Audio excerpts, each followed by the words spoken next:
1427년 4월 26일 문무백관을 거느린 세종이 예복을 갖춰 입고 경복궁의 중심 근정전 앞에 나타납니다.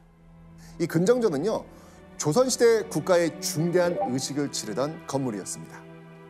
그런데 세종이 예복을 입고 근정전으로 나왔다. 이게 어떤 의미겠습니까? 특별 행사. 특별 행사. 특별. 그렇죠. 맞습니다. 이날 국가의 큰 경사가 있었다는 이야기죠. 이날의 경사는 바로 딴딴따단, 딴딴따단. 네, 왕실의 결혼. 이 결혼식의 주인공은 바로 귀한 맏아들이자 적장자인 문종이었습니다.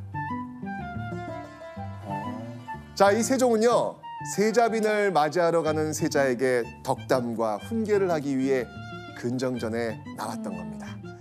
오늘날까지도 존경하는 인물로 손꼽히는 세종은요, 당시에도 백성들에게 성군으로 칭송받는 왕이었죠. 이런 세종의 적장자가 결혼한다. 이 뭐 그야말로 정말 나라의 경사 아니겠습니까? 경사죠, 경사. 그런데 이 결혼이 굉장히 의미 있는 또 다른 이유가 있습니다. 이 중에서 적장자 왕은 누구일까요? 없나? 한 명도 없어요. 아, 조선을 건국한 태조 이성계, 그는요 스스로가 나라를 세운 건국 군주였습니다. 이대왕 정종은요 태조의 둘째 아들이었어요.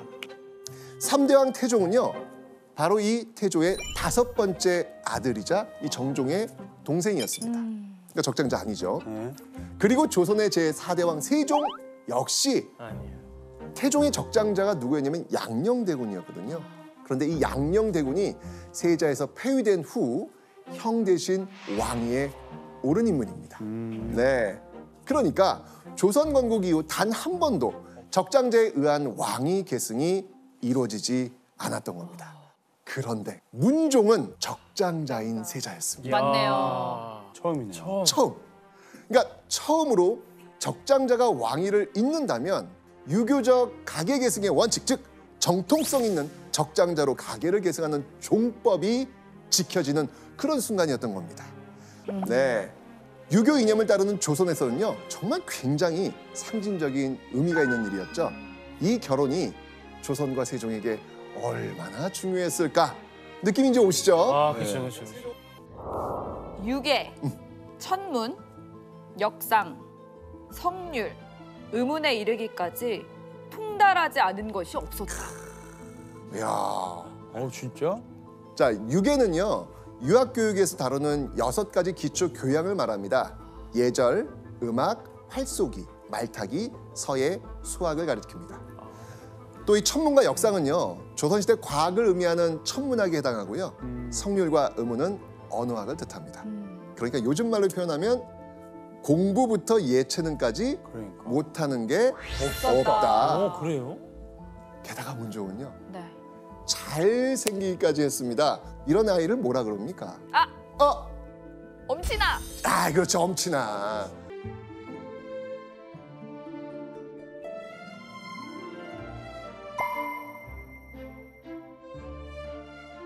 이렇게 귀하디 귀한 아들이 결혼을 한다. 자, 그러니까 이 상대가 얼마나 중요했겠습니까? 맞네요. 세종은요 무려 3년이나 며느리감을 고르고 또 고릅니다.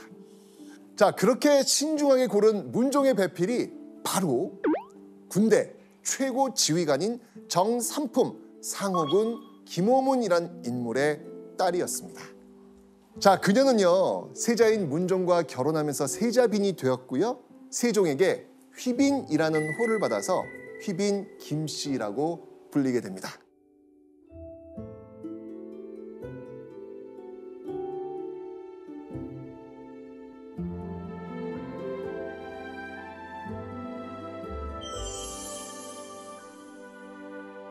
그런데 말입니다. 그녀의 결혼 생활은 불과 2년여 만에 바탕나고 맙니다. 대체 그 2년여 세월 동안 무슨 일이 있었던 것일까요? 자, 희빈 김 씨의 이 결혼 생활은 초기부터 행복과는 좀 거리가 멀었던 것 같습니다. 왜냐하면 남편인 세자가 아내인 희빈 김 씨를 좋아하지 않았기 때문입니다. 제일 안타깝네요. 그러니까. 아내에겐 무관심하면서도요 몇몇 궁녀들은 또 가까이 합니다. 자, 이렇게 되면 희빈 김 씨의 그 심정 상태는 어떨까요? 불행하죠. 그런데 세자 문종과의 그 부부 사이가 좋지 않더라도 만약 빨리 자식을 낳았다면 아마도 그 희빈 김 씨의 지위는 안정될 수 있었을 것입니다. 그런데 이 희빈 김 씨에게는 자식을 낳을 기회마저도 없었습니다. 당시 관행으로 대체로 이 성년으로 간주하는 15살 봄에 합방을 합니다.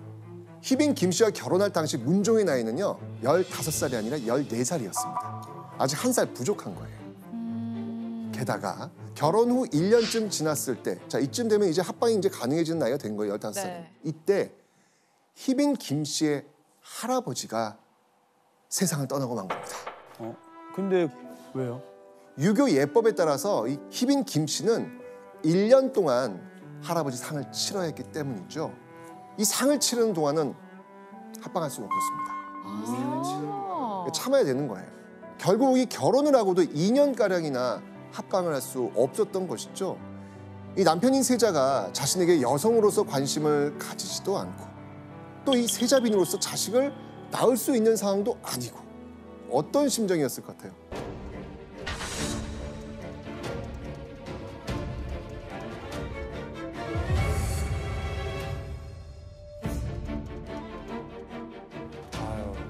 자, 이 초조한 마음을 견디지 못한 이 희빈 김 씨는요 누군가에게 은밀히 도움을 청합니다. 그녀가 도움을 청한 인물은요 호초라는 이름의 궁녀였습니다. 이 궁녀 호초는요 양반가 첩의 딸이었는데요. 희빈 김 씨가 알고 싶어했던 건요 바로 세자의 사랑을 얻을 수 있는 비술이었습니다. 희빈 김 씨는요 어머니가 첩인 호초라면 뭔가 민간에 떠도는 그 남자의 사랑을 독차지하는 그런 첩들의 비법 요거 알고 있지 않을까 이렇게 생각했던 것 같아요. 이런 비술을 이렇게 표현합니다. 압승술. 압승술. 예, 압승술. 압은 뭐냐면 누를 압자예요. 예. 승은 이길 승, 술은 제주술. 그러니까 쉽게 말하면 남편이 좋아하는 다른 여인의 길을 눌러가지고 이 자신이 사랑 싸움에서 이기는 술법. 그럼 이 압승술, 이 비술 써가지고 궁녀들을 누르고 나를 좋아하도록 만드는 요 비술, 요거를 지금 원했던 거죠. 그래서 희빈 김 씨는요 세자빈이 절대 하면 안 될 비술에 손대게 됩니다.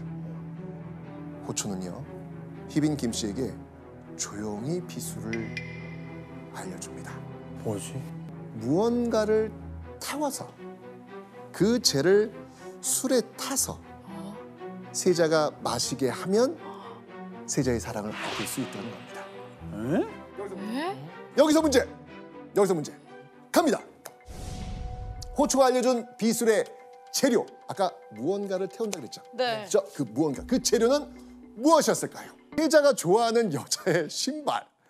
호초가 이렇게 말합니다. 남자가 좋아하는 여성의 신발을 잘라서 불에 태워 가루를 만든 다음 요걸 술에 타서 남자에게 마시게 하면 내가 사랑을 받게 되고 그 여자는 멀어지게 됩니다. 희빈 김 씨는요 그 방법을 바로 행동에 옮깁니다. 당시 문종이 가까이 지내던 이 두 궁녀 효동과 덕금이라는 두 인물을 콕 집어서 그 신발로 실행할 것을 권합니다.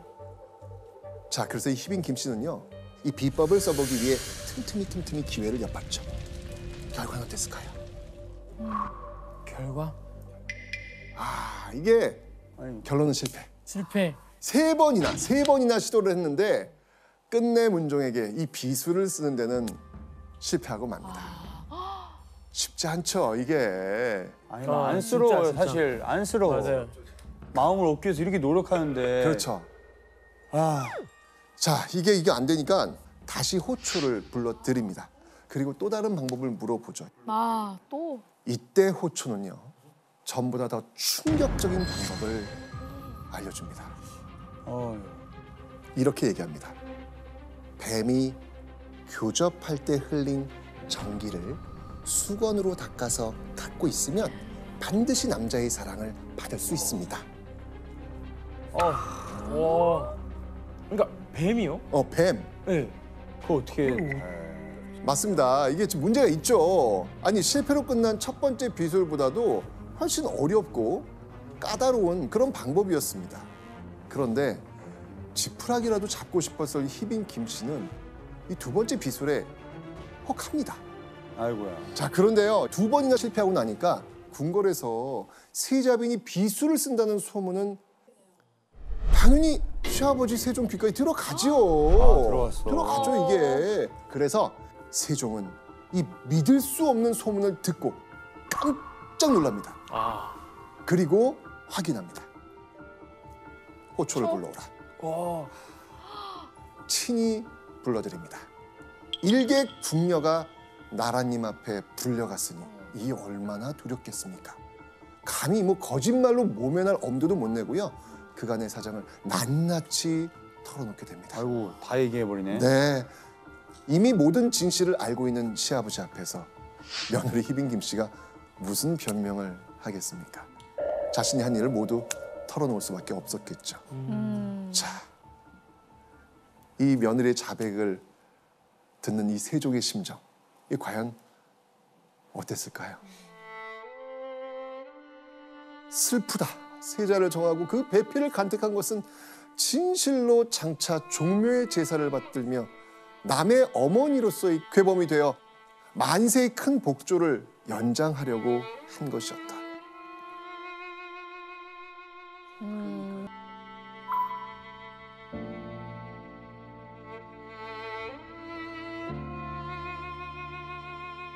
얼마나 가슴이 아팠겠어요. 게다가 며느리 희빈 김 씨의 일이 이 세종에게 특히 더 충격적으로 다가온 이유가 있습니다. 그게 뭐냐면요. 삼강행실도. 이 삼강행실도를 편찬했습니다. 이 세종은요. 조선 초기 백성들에게 이 유교적인 윤리를 보급하기 위해서 정말 끊임없이 노력했던 그런 왕이거든요. 글을 모르는 백성들까지도 쉽게 배울 수 있도록 그림으로 만들어진 책이었습니다. 삼강행실도, 이 도가 그림 도자거든요. 백성들에게 올바른 이 유교적 관계를 가르치기 위해서 전 국민 배포용 교훈서까지 편찬한 세종. 그는 국가의 기반이 되는 이 유교 이념이 바로 서야 진정한 국가 성장이 이루어진다고 생각했던 왕이었습니다. 자, 이 수신제가 치국평천하, 몸과 마음을 닦아 수양하고 집안을 가지런히 한 후에 나라를 다스리고 이후 천하를 경영해야 한다. 이런 뜻이죠. 유교 이념을 바탕으로 세워진 조선 왕조는 국가 유지의 기초인 집안을 잘 다스려야 그 다음 국가도 잘 다스려진다. 이렇게 믿었던 것입니다. 자, 그래서 조선이 뭘 억제했었죠? 우리 배웠는데 가정을 잘 다스리기 위해서 그 다음에 국가가 있으니까 조선에서는 이것을 억제했습니다. 안 돼! 노! 이건 아니야! 노! 우리 배웠습니다. 뭐였죠? 이혼! 조나단 정답! 아, 좋아요. 자, 그래서 유교적 윤리관을 바로 세우기 위해서 이 앞장섰던 세종, 당연히 이혼을 억제하려고 노력했습니다. 자, 이런 세종이 아들 문종 부부에 대해서 어떤 결정을 내렸겠습니까? 진짜 머리 너무 아프셨을 것 같아요. 그러네요. 그쵸. 이혼을 금지시켰는데 왕가에서 내 아들이 이혼을 한다. 이거는 좀 아우 말이 안 맞잖아요. 그렇죠. 세종의 선택.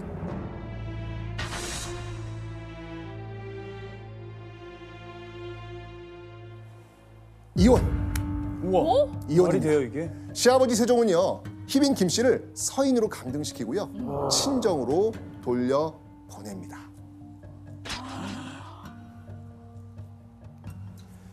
지금 김 씨가 세자빈이 되어 아직 두 해도 못 되었는데 그 꾀하는 것이 감히 요망하고 사특함이 이미 이와 같게 이르렀으니 왕궁 안에 용납할 수 없는 바이니 도리대로 마땅히 배출시켜야 할 것이다. 자, 그럼 감히 이 세자빈에게 비수를 가르쳤던 궁녀 누구? 호초. 호초 어떻게 됐을까요? 의금부 갔을 것 같은데. 목을 베는 참여. 오! 목을 베는 참여. 오! 목을 맸어요? 네. 그 정도로 용납을 못 하겠다는 거죠. 그렇죠. 그러니까 희빈 김 씨의 행동에 세종이 얼마나 격분했는지 짐작해 볼 수 있는 그런 부분입니다.